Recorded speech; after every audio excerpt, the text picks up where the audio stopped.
பாலமர் செல்வன் அவனது பார்வை தடைகளை நீக்கி வளம் பெருக்கும் நம் கணபதி சிரத்தை காண்கிற மங்கையர் மாங்கல்ய பலமே திடமாகும்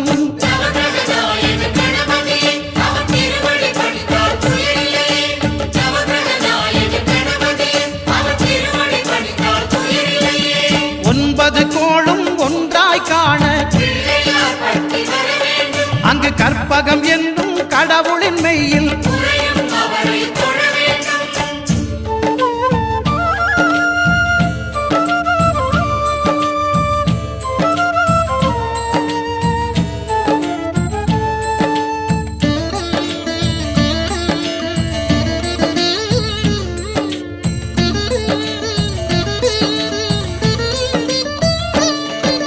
சுக்கிரன் பார்வை படுதல் வேண்டின்